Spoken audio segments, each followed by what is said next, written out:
Hello guys, আজকে আমার বোনু আজকে অনেকদিন পর ম্যাগি বানাবো। নিজে কোনোদিন কিছুই রান্না করে না, আজকে নিজে রান্না করবে। তো দেখা যাক ও ম্যাগিটা কিরম বানাচ্ছে।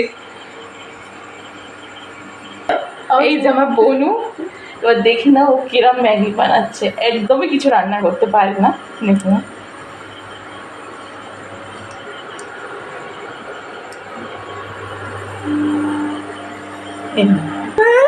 ম্যাগিটার কি হয়েছে কি জানি, কোনো কালারই হচ্ছে না। তোমরা দেখতে পাচ্ছ ম্যাগিটা একদমই সাদা সাদা হয়ে রয়েছে। লঙ্কা গুঁড়ো দিই তো? ও ম্যাগিতে লঙ্কা গুঁড়ো দেবে বলছে, কি বলবো। চলো তোমরা ম্যাগিটা খুব আমরা দেখছি ততক্ষণ কি করা যায়।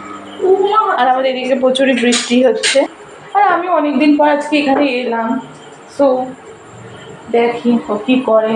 ওর সাথে অনেকদিনই দেখা হয় না আমার, অ্যাকচুয়ালি আমি বাড়ি ছিলাম না। তো দেখা যাক কী হয়।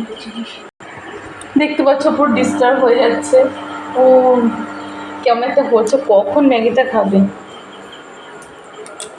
ম্যাগিটা হচ্ছে, ম্যাগিতে জলটা একটু বেশি হয়ে গেছে, তাই জলটা একটু টানিয়ে নিচ্ছে, তাহলে একদম রেডি হয়ে যাবে। একটু মজা নিচ্ছে। এই দেখো ম্যাগি আমাদের হয়ে গেছে। সো ম্যাগিটা আবার সার্ভ করে দিচ্ছি, একদম অল্প 5 টাকার প্যাকেট। এটা ছোটো মানুষের ভাবে ঠিকই আছে। ম্যাগিটাকে বেশি খাওয়া থাকে।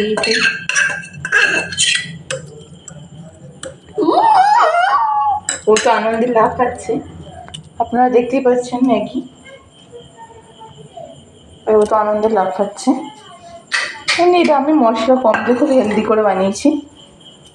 ঠিক আছে, টাটা, বনু, বাই।